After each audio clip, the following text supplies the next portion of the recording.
Welcome to the Fruitful Faith Women on Mission podcast. This podcast is created for purpose-driven women just like you who crave more. On the Fruitful Faith podcast, you can expect Christ-centered conversations that will help you to cultivate a life that you and He love. We'll be talking about topics that matter, topics that impact your everyday life. We'll talk about anything from how to transition with grace, to what to do when you're overwhelmed, to how to be content and joyful right where God's got you. It's going to be good. Let's dive on in.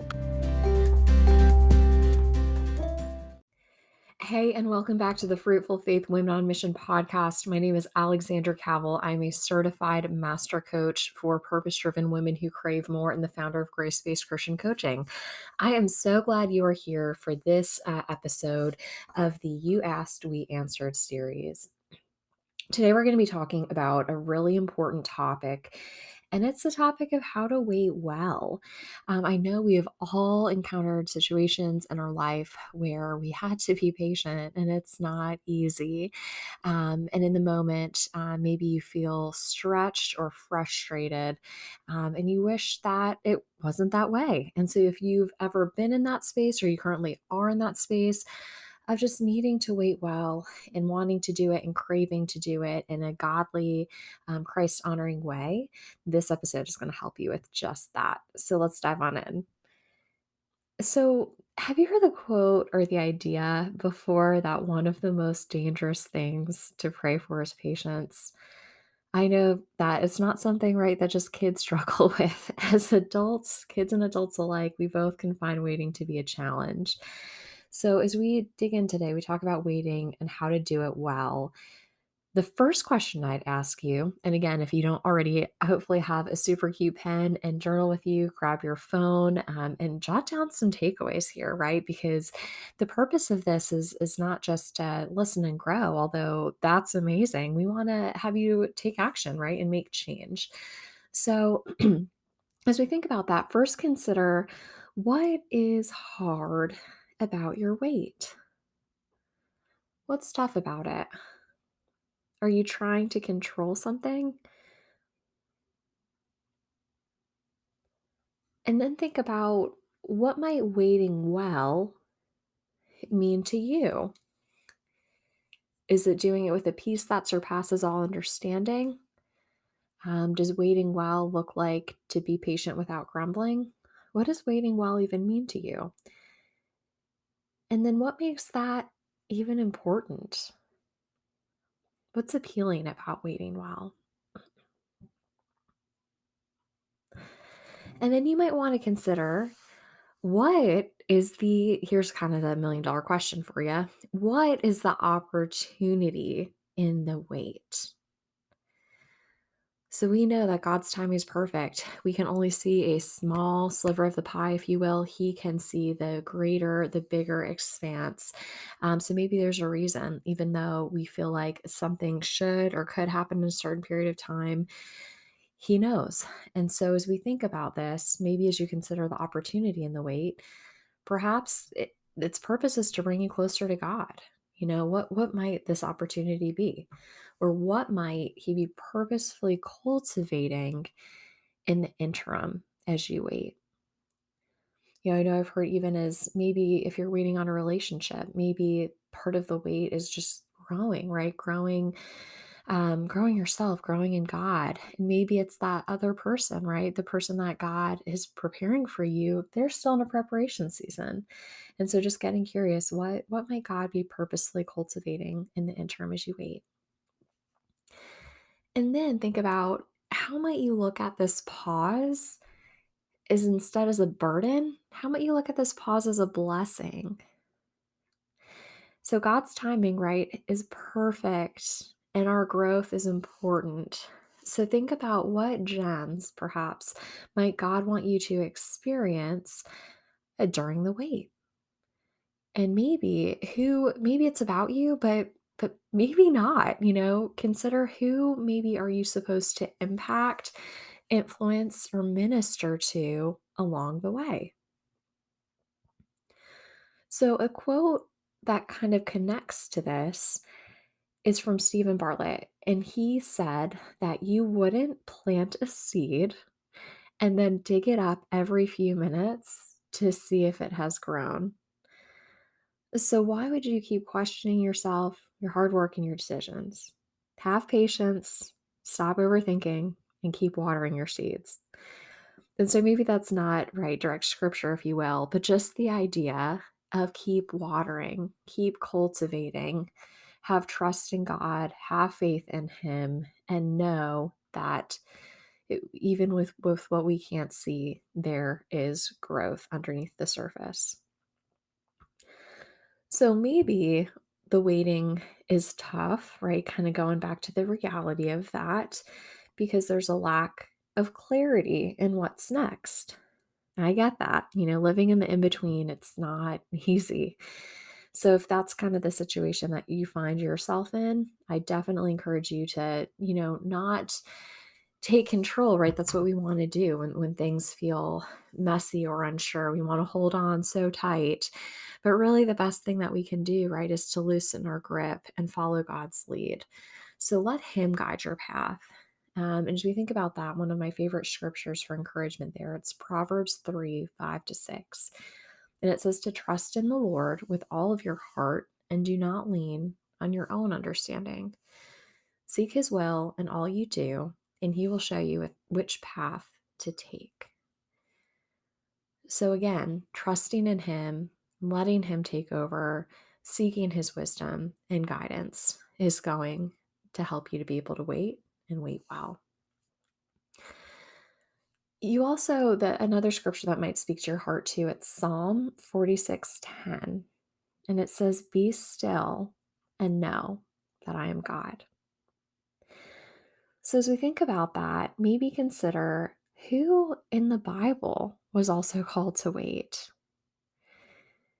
So David, for example, right? He waited 15 years between when he was anointed king and when he became king.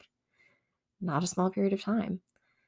You remember Sarai to Sarah, she waited decades. And then even after God said that they would become parents, she still waited for that baby.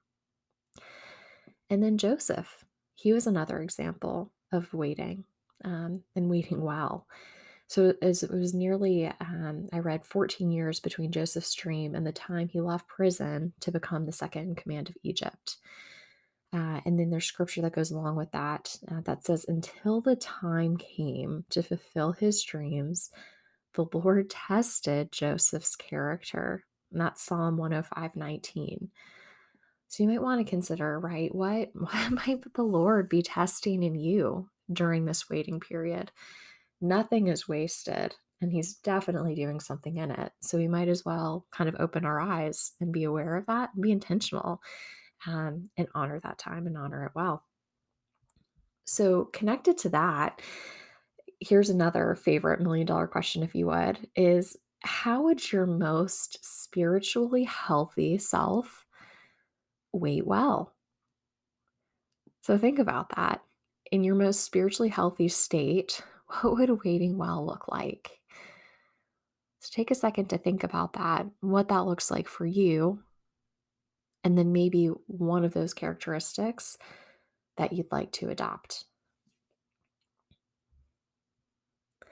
And then resources. I know I love a good resources, do many of you. So the next kind of area is we're kind of going down would be resources and considering what resources might be a balm to your soul during this waiting period.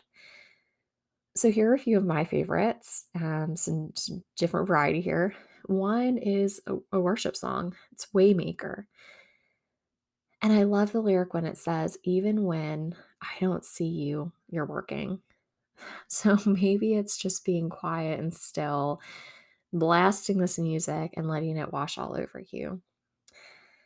Another quote, or a quote that could inspire you, it's from Alfred Souza, and it says, for a long time, it had seemed to me that life was about to begin, real life. But there was always some obstacle in the way, something to be gotten through first, some unfinished business, time still to be served, a debt to be paid. Then life would begin. But at last it dawned on me that these obstacles were my life. So that kind of hits us, right? It's really all about the journey. How are we doing the journey? There's also another quote that says, I will choose to find joy in the journey that God has set before me.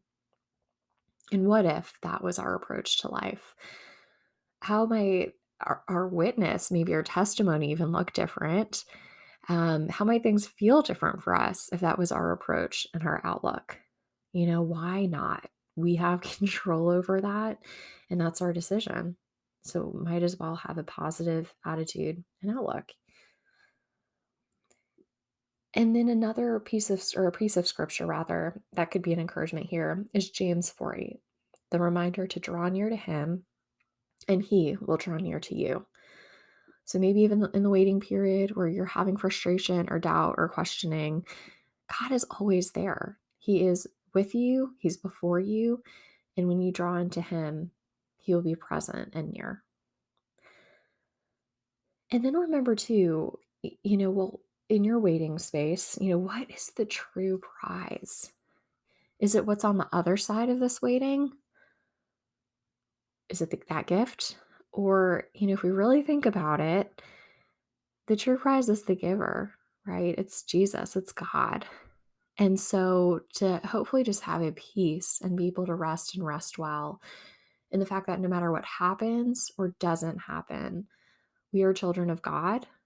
We have the opportunity to have faith in him, and victory has already been won. So as you wait too, you may want to consider, what is it that you can celebrate in the interim in your waiting period? And so, of course, as I think about that, maybe you are too, the idea of gratitude comes up. And so we have a resource if you're looking to dig deeper into gratitude, that you might love. And it's a virtual Art of Gratitude workshop. So it's about 30 minutes. It's virtual, so anyone can access it. And it's all about digging into what exactly gratitude is and why it's important. My top strategies and tips on how to live your most grateful and Christ-centered life. And it's a fan favorite. It's the favorite workshop out of all of the different ones I offered. So that's why I put it online. And we've created a worksheet so that you can complete that and get the very most out of your experience as you go through it. So that's offered for $29 over on gracebasedchristiancoaching.com/art of gratitude. A great way to just cultivate thankfulness as you wait and you wait well.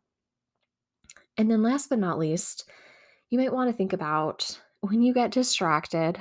We're human. Even though you might have, let's say, 10 days of waiting well so beautifully, and then the 11th day, you just feel like a wreck. So if and when that happens, you want to think ahead, be proactive, consider what will recenter you. What might be your armor, your strategy, your plan of attack that you want to think about now, whether it's a person to have on speed dial to call, a scripture that you're tucking away in your heart and memorizing right now, um, a commitment to yourself to just get outside and take a walk if that happens. Think about what that could be so that you have that in your back pocket if in case something happens and you're having a hard time one day as you attempt to wait and wait well. Okay, friends, so that is what we have for you today on how to wait and wait well and do it in a way that honors Jesus. I hope that you just feel so encouraged and maybe even lighter after today's episode. I pray that if you are in a hard season, that this was the gift that you didn't even know you needed until today. And if you are just blessed right now to be in a spot where life isn't very difficult or challenging, that you're able to tuck some of these things away to access when you need it, or even when a friend needs it coming up. All right, well, that's what we have for you today, and I so look forward to chatting more next time. Thanks for tuning into this episode of the Fruitful Faith Women on Mission podcast. If you love this episode, I would love for you to subscribe. New episodes will automatically show up on your phone when you subscribe. It's super convenient, and you'll make sure you never miss a thing. So excited to share more with you soon.